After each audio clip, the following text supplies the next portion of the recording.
citati all'Istituto Riccati Luzzati di Treviso, dove dello spray urticante ha invaso tutto l'edificio scolastico, 10 studenti soccorsi, 2 portati in ospedale. La preside parla di un atto accidentale, non di una bravata. Tornano le fiere di San Luca e si potenzia la sicurezza, in campo anche le mini ronde dei volontari che presideranno le vie verso il Sile e gli angoli più bui del prato della fiera. Dopo l'annuncio della stretta, primo sequestro a Treviso della polizia locale di una bici elettrica pedalata assistita truccata, maxi sanzione per un 20enne, scatta il sequestro. Lotta al caporalato tra le vigne e blitz del nucleo carabinieri ispettorato del lavoro, scoperti 2 lavoratori in nero, 9 aziende sanzionate, multe per 90.000 euro. Allerta continua per i vigili del fuoco che in queste ultime settimane si sono trovati ad affrontare nello stesso momento più ricerche di persone disperse, non ultimo l'intervento a Tison di Valmarino. Il nome del candidato presidente del centrodestra sarà quasi certamente svelato all'inizio della prossima settimana. Il weekend potrebbe essere decisivo. Questa mattina a Padova, confronto elettorale. Non mi ricandido, rimarrò a disposizione del Partito dei Cittadini, così con un video diffuso sui social il consigliere regionale uscente di Fratelli d'Italia, Tommaso Razzolini, che parla di una scelta libera.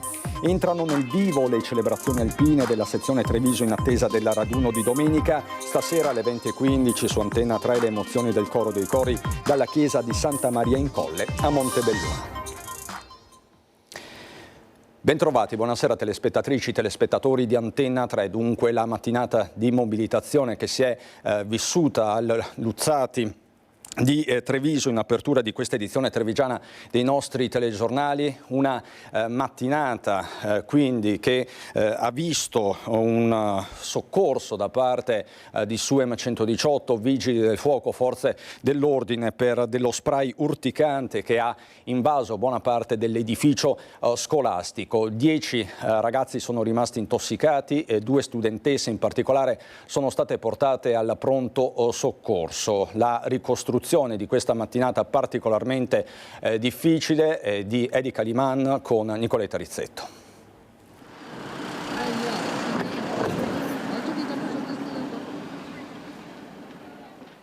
Ambulanze, vigili del fuoco, polizia. Il bilancio è di 10 studenti e studentesse con sintomi da dispnea, 2 ragazze portate in pronto soccorso in condizioni non preoccupanti. Il gas urticante contenuto nello spray al peperoncino si è in fretta propagato a tutta la scuola. Si è rientrata dalla ricreazione e hanno iniziato tante persone a lamentarsi del fatto che non riuscivano a respirare, che gli bruciava la gola o gli occhi. Noi però siamo al piano di sopra, quindi non abbiamo sentito questi odori, però ci hanno fatto evacuare tutti perché si stava propagando la cosa. Momenti concitati, una ragazza di rientro dalla pausa si è accorta che la bomboletta che aveva portato la sera precedente con sé le era rimasta dentro la giacca. La curiosità dei compagni e poi d'un tratto la nebulizzazione.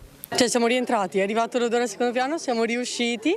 Di solito a scuola ovviamente non lo porta, l'aveva dimenticato nella giacca e il compagno che stava dietro di lei accidentalmente giocherellavano eccetera, ha schiacciato sta giacca per capire cosa aveva in tasca e ha fatto partire questo spray urticante che ha impregnato l'indumento. Il fatto venuto al primo piano cominciava ad avere effetti sulle persone presenti. Il personale ATA in un primo momento, per limitare i danni, ha aperto le finestre, creando però quello che in gergo viene definito effetto camino. Il gas così si è velocemente disperso in gran parte dell'istituto. Vedendo gli effetti anche su alcuni studenti è stato richiesto l'intervento delle forze dell'ordine, soccorritori e vigili del fuoco. I ragazzi appunto hanno capito che questa cosa si stava diffondendo, quindi hanno avvertito anche i docenti.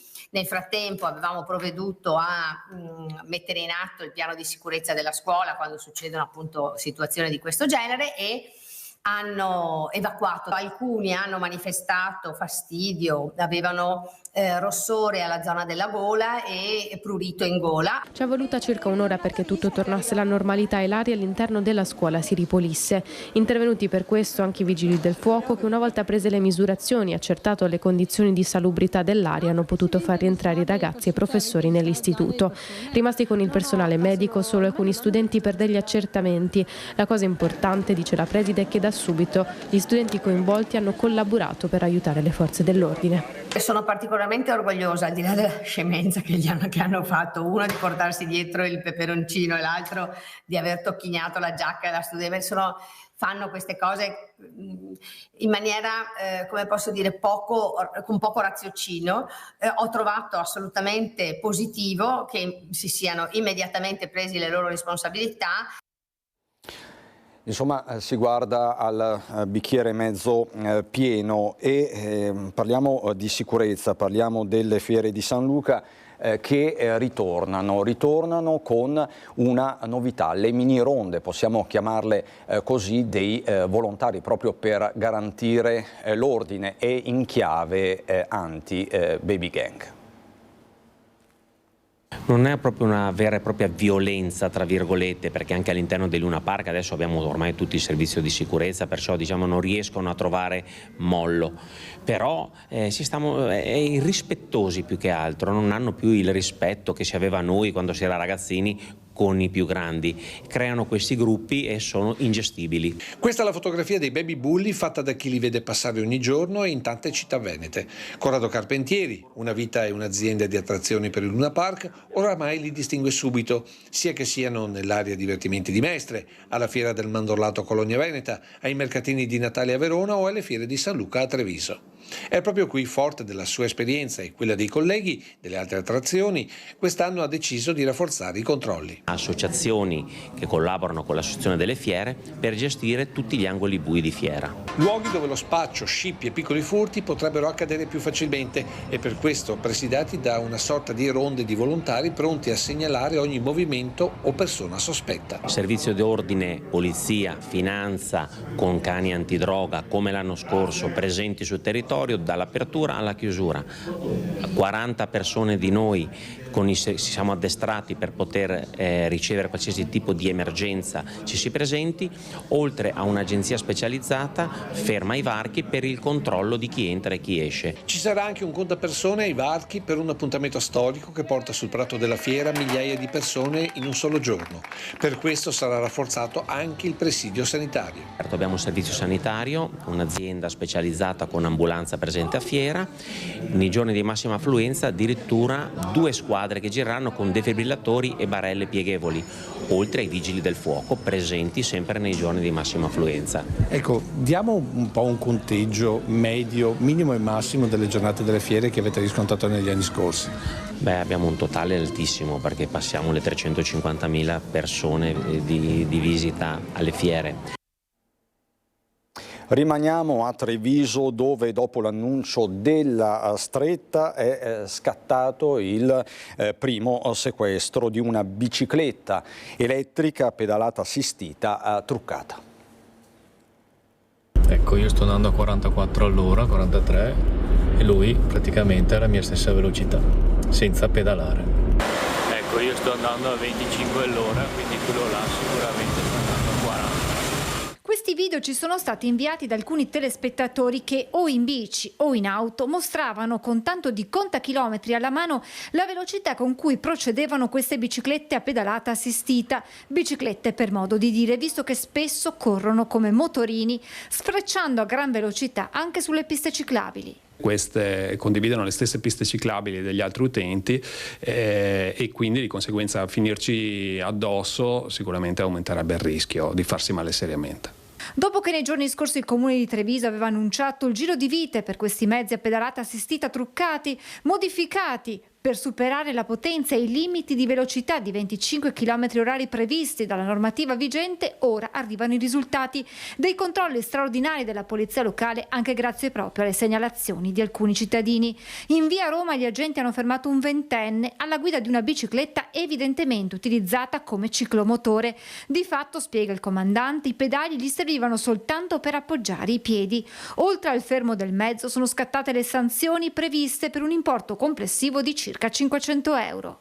Sono inquadrabili, addirittura classificabili come ciclomotori però che sono privi delle caratteristiche necessarie, quindi ulteriori sanzioni, e dovrebbero essere guidate col casco. Quindi se la persona pensa di guidare una bicicletta elettrica, in questo caso guidarla senza il casco evidentemente comporta un'ulteriore sanzione. Nei giorni scorsi eravamo stati chiari, ha commentato il sindaco Mario Conte, questi mezzi non possono circolare e sono pericolosi per la sicurezza sia di chi li conduce che degli altri utenti della strada. Proseguiremo con i controlli a tappeto, chi fa le modifiche verrà sanzionato come previsto dal codice della strada. Stiamo incrementando l'attività anche in questo senso per andare a individuare le persone e le modalità attraverso le quali vengono manomessi i dispositivi. Hanno deciso di non rispondere alle domande i tre fratelli Garbina, Massimiliano, Massimo e Luigi. Si sono avvalsi della facoltà di non rispondere nel corso dell'interrogatorio di garanzia di fronte al GIP Gianluigi Zuliani. I tre fratelli, insieme a Donovan Locato, che si trova agli arresti domiciliari, sono accusati di essere componenti della banda che ha preso di mira tabaccherie, farmacie, supermercati, negozi, una lunga scia di colpi che ha terrorizzato la Marca dal dicembre del 2024 fino all'estate scorsa, insomma davanti al magistrato scena muta. Parliamo adesso dell'allerta continua dei vigili del fuoco impegnati come non mai nella ricerca di persone scomparse e dispersi. L'ultimo caso che ha fatto il Giro d'Italia e non solo, quello di una ragazza americana salvata a Cison di Valmarino. Quest'anno è stata molto intensa anche sotto il profilo delle ricerche persone scomparse. Diciamo che è stata abbastanza intensa, specialmente se penso alla prima settimana di settembre, dove nell'arco di 5 giorni siamo stati coinvolti in 3 ricerche. Un'estate impegnativa per i vigili del fuoco che, oltre a far fronte alle ondate di maltempo in supporto alla popolazione colpita, ha dovuto rivedere la riorganizzazione interna per dispiegare uomini e mezzi alla ricerca delle persone scomparse. Io sono qui da 5-6 anni, non era mai accaduto in una settimana 3 di fila. Ci sarebbe chiaramente da fare un'analisi perché se il fenomeno è in aumento sicuramente c'è magari un aspetto sociale che va affrontato. Riflessioni che però non si ha modo di fare. Il lavoro di vigili del fuoco continua. Un massiccio schieramento di forze è stato messo in atto pochi giorni fa nella ricerca di Elizabeth McKay, 36enne di origine americana che non ha dato più sue notizie dopo essere uscita per fare jogging a Cison di Valmarino, dove si trovava per tenere un corso di cucina. Scivolato in un dirupo nei pressi del Bosco delle Penne Mozze, traumi al volto e agli arti, il cellulare perso nella caduta, non era possibile chiedere aiuto. Importante per questo l'intervento dei vigili del fuoco. È stato rintracciato il computer portatile e lì in qualche modo è stato visualizzato che era in stand-by, non era spento, e il collega è riuscito a identificare un collegamento tra il computer e il telefono della ragazza, e questo ha permesso di rintracciare dei punti dove questa poteva essere andata. Una triangolazione virtuale tramite tracciati appena consultati su Google Maps. Dopo circa 25 minuti ha dato la posizione che era quella più attendibile, in quanto lei era partita dall'abitato di Cison di Valmarino con l'intenzione di fare una passeggiata, una corsa nella parte montuosa sovrastante Cison. Stremata, dolorante, sicuramente sotto shock, però era vigile, cosciente, orientata, tra l'altro collaborativa e anche molto coraggiosa. L'elicottero dell'esercito che l'ha recuperata attraverso il verricellamento di un operatore del soccorso alpino e poi è stata inviata all'ospedale di Treviso. Lotta al caporalato tra i vigneti, blitz del nucleo carabinieri ispettorato del lavoro, sono state staccate sanzioni per ben 90.000 euro. Intensificati controlli nel settore agricolo volti a individuare e contrastare il fenomeno del caporalato, verificare la regolare occupazione dei lavoratori e il rispetto della normativa in materia di tutela della salute e sicurezza sui luoghi di lavoro. Nel mirino soprattutto l'attività di vendemmia. Durante i controlli sono stati identificati 2 lavoratori impiegati in nero, tra i quali una lavoratrice extracomunitaria ed un uomo di origini italiane. Sospesa l'attività in 2 aziende agricole a Moriago della Battaglia e a Valdobbiadene perché risultate impiegare ciascuna un lavoratore privo di regolare contratto di lavoro. I carabinieri hanno poi ispezionato anche i vigneti di Miane, Cison di Valmarino, Farra di Soligo, Preganziol e Villorba, riscontrando la presenza di diverse violazioni e sanzionando 9 aziende inadempienti. Tra le sanzioni contestate ci sono l'omessa sorveglianza sanitaria nei confronti dei lavoratori e la mancata formazione degli stessi. Nel complesso, i controlli effettuati durante la vendemmia hanno portato ad elevare sanzioni per circa 90.000 euro.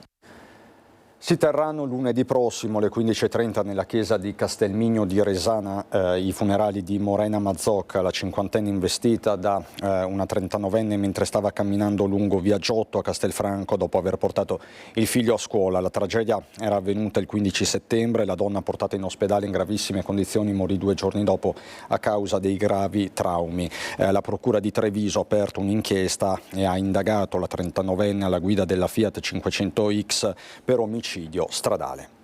Negli istituti della Marca equilibrata distribuzione tra alunni italiani e stranieri, così la dirigente scolastica provinciale Sardella, dopo il caso che vi abbiamo raccontato anche nei nostri telegiornali della scuola di Mestre, con 11 bambini italiani su 61 alunni. Sulla Marca trevigiana c'è il rischio di classi, di scuole, ghetto? Assolutamente no. Allora, nelle nostre scuole abbiamo una equilibrata distribuzione di alunni. Non entra nel merito del caso della scuola Cesare Battisti di Mestre, ma la dirigente scolastica di Treviso assicura che negli istituti della Marca la distribuzione tra alunni italiani e stranieri è perfettamente bilanciata. Il dibattito si era acceso dopo la notizia che alle elementari di via Cappuccina vi era una significativa presenza di alunni stranieri rispetto a quelli italiani. La professoressa Sardella, in un ragionamento più ampio, pone l'accento su quello che è il ruolo della scuola. L'istruzione nel nostro sistema va garantita a tutti i minori, per cui non è escluso che se arriva un minore a metà anno la scuola ha l'obbligo di inserirlo, perché abbiamo il dovere di garantire l'istruzione a tutti i minori che sono sul nostro territorio, ma non è un problema emergenziale, perché la maggior parte degli alunni che noi definiamo stranieri sono in realtà alunni che sono nati in Italia e che quindi conoscono lingua italiana. Ed è proprio su quest'ultima considerazione che si sofferma la dirigente scolastica, spiegando la differenza sostanziale che va tenuta in considerazione quando si parla di alunni stranieri e del limite introdotto a livello ministeriale del 30% di bambini non italiani in una classe. Parliamo di alunni che sono arrivati da poco, che quindi non sono neanche alfabetizzati nella lingua italiana. Invece tendenzialmente nelle nostre scuole abbiamo alunni di seconda generazione, quindi alunni che si sono alfabetizzati, che hanno anche fatto le scuole dell'infanzia, per cui conoscono benissimo la lingua italiana. La politica con il nome del candidato presidente del centrodestra che sarà quasi certamente svelato all'inizio della prossima settimana. Intanto questa mattina a Padova c'è stato un confronto elettorale nella sede di Lega Ambiente ed erano presenti 2 dei nomi più quotati, Alberto Stefani e Luca De Carlo. Che piano? Che piano? Scusate. In questo ascensore raggiunge i piani alti il futuro candidato governatore del centrodestra. Resta solo da capire chi tra il meloniano Luca De Carlo e il leghista Alberto Stefani, incoronato di fatto a Pontida, ma al momento solo dal proprio partito. A Padova, per il confronto elettorale promosso da Lega Ambiente, si studia anche il linguaggio del corpo, pure la prossemica. Del resto i tempi ormai sono stretti, strettissimi, se ne rendono conto gli stessi protagonisti. Diciamo che ogni settimana sentiamo che uscirà la settimana dopo, doveva essere prima di Pontida, doveva essere a Pontida, doveva essere dopo Pontida. Quindi sappiamo che in brevissimo tempo uscirà quel nome, non so dirle se martedì, mercoledì o la prossima settimana. Mi auguro quanto prima possibile. Perché... Si trincera inizialmente dietro un no comment a Stefani, segno che il momento è politicamente delicatissimo. Gli equilibri, nonostante i sorrisi e il fair play, sono fragili. Non intervengo su questioni di carattere regionale, ci confronteremo quando avremo le liste a disposizione e sicuramente proporremo le migliori squadre possibili per il Veneto e per i veneti. A che punto siamo con la formazione stessa delle liste? Mi fermo qua, perdonatemi. A questo punto ogni giorno sembra quello buono e un'accelerazione in un senso o nell'altro potrebbe arrivare dal verdetto delle Marche. Una riconferma del presidente uscente, il meloniano Francesco Acquaroli, potrebbe tranquillizzare Fratelli d'Italia e contribuire alla cessione, chiamiamola così, del Veneto ai leghisti, ricostruzione che però De Carlo non conferma. Io non ho mai creduto che la regione, per quanto importante, per quanto io sia straordinariamente amico anche del governatore, visto che siamo entrati alla Camera insieme nel 2018 a Quaroli, non credo però che abbia un riflesso sul Veneto. Insomma. La vera partita tra Lega e Fratelli d'Italia, riporta con crescente insistenza Radio Palazzo, sarebbe un'altra: chi prende il Veneto rinuncia alla Lombardia e viceversa, con tutto il rispetto, altro che Marche, e così al momento l'unico candidato è Manildo, che resta in attesa di sfidante. Ho sempre detto che non voglio scegliere l'avversario, cioè non ho questa ambizione. Ne vorrei uno perché penso che la politica sia confronto dialettico e il fatto di avere il confronto impone a entrambe le parti di migliorare, e lo dobbiamo al nostro Veneto. Manca meno di 2 mesi. Alla data del voto basterà una battuta a stemperare la tensione? Che l'ultimo banco è sempre molto separato. Non mi ricandido, rimarrò a disposizione del partito e dei cittadini, così con un video diffuso sui social. Il consigliere regionale uscente di Fratelli d'Italia, Tommaso Razzolini, ha annunciato la decisione di non ricandidarsi alle prossime elezioni. È una scelta libera e serena, ha dichiarato Razzolini, ringraziando i cittadini che con il loro sostegno gli hanno permesso di portare la voce del territorio in Regione Veneto. Una decisione personale, così almeno argomenta Razzolini, ma che ha un innegabile peso politico. Razzolini, lo ricordiamo, è stato mister preferenza 5 anni fa, quindi insomma nello scacchiere politico ha delle conseguenze questa decisione. Adesso voltiamo decisamente pagina, andiamo a Montebelluna dal nostro Lucio Zanato, perché questa sera è una serata importante, sarà una serata importante anche per Antenna 3. Buonasera Lucio, che si trova a Montebelluna con Tommaso Migot. Buonasera Cristian, buonasera ai telespettatori di Antenna 3. Mi trovo nella chiesa di Santa Maria in Colle a Montebelluna, chiesa che molti magari conoscono poco. Ma perché sono qui? Perché questa sera c'è il concerto del Coro dei Cori, che stiamo facendo un'incursione perché lo stanno facendo le prove. Noi saremo in diretta dalle 20:15 alle 20:30. Nicola Stefani, che presenta la serata, poi condurrà con maestria, come sempre. Nicola Stefani, per chi non lo sapesse, è la voce delle sfilate nazionali degli alpini. E allora io adesso faccio non si dovrebbe fare, lo sapete, però lo facciamo perché ce la permette.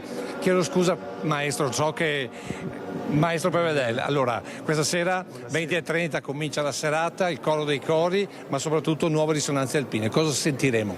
Buonasera innanzitutto a tutti. Questa sera spazieremo sia dai canti che hanno fatto anche la storia degli alpini, come Montenero, con i canti d'autore di Peppi De Marzi, e poi ci sono queste risonanze alpine. E poi c'è la premiazione della terza edizione del concorso Nuove Risonanze Alpine, che è un concorso indetto dalla sezione, un concorso nazionale di composizione indetto dalla sezione di Treviso, e avremo la premiazione del brano vincitore, e poi sentiremo in prima nazionale qui a Montebelluna. Non dica di più perché poi la gente scopriamo tutto. Però una cosa, sentiremo Signore delle Cime. Signore delle Cime lo canteremo perché i canti di Peppi De Marzi non possono mancare, e quello è nel cuore, e lo canteremo sperando anche di coinvolgere i nostri amici telespettatori da casa. Grazie al maestro. L'ultima battuta invece la facciamo con il presidente Giacomin. Presidente, prima serata di questa 3 giorni a Montebelluna, che è la sezionale, ma è anche un omaggio ad esempio all'ossario più piccolo ma allo stesso tempo forse meno conosciuto d'Italia. Assolutamente sì, sono momenti che permettono a noi alpini, ma anche all'intera comunità, di conoscere, approfondire la storia, la vita dell'ossario, che appunto festeggia i 100 anni. E poi naturalmente domenica avremo la sfilata lungo le vie della città. Poi domani pomeriggio, con partenza al Meve, alle 15 arriviamo alla chiesetta di Santa Lucia, l'ossario, e poi domenica mattina partenza sempre dal Mebe per arrivare in centro a Montebelluna, dove si chiuderà questa 3 giorni. Quanti gruppi sfileranno? I nostri 88 gruppi di sicuro, quindi 88 gagliardetti, e poi sappiamo che ci sono anche altri gruppi e altri vessilli di altre sezioni. Bene, grazie Presidente. Adesso noi ridiamo subito la linea telegiornale, altrimenti non partiamo giusti. Vi aspettiamo 20:15, Antenna 3, per sentire il coro dei cori alle nuove risonanze alpine. A te Cristian. Grazie mille, grazie Lucio Zanato. Lucio ha detto tutto, noi ci fermiamo un minuto, poi ritorniamo qui in diretta.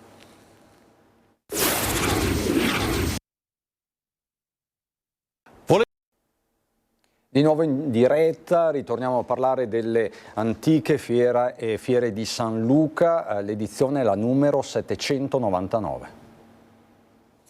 Una novità proprio per i ragazzini, per i bambini, che è una camminata sospesa come quella che si trova nei boschi, però sarà viaggiante, perciò all'interno del Luna Park. Si chiama Mixstream, una sorta di ponte tibetano. È la novità di questa edizione delle antiche fiere di San Luca, che nel 2026 festeggeranno gli 800 anni. Un traguardo che rappresenta il significato che hanno per Treviso e trevigiani. Un appuntamento che si rinnova e quest'anno lo fa anche accogliendo per la prima volta nell'associazione Fiere di San Luca una donna, Eva Torricelli. Novità quindi, ma anche tante conferme. 74 attrazioni, grandi classici come ruota panoramica, autoscontro e tagadà, e poi i sapori tipici delle frittelle, dei folpi e dell'oca arrosta.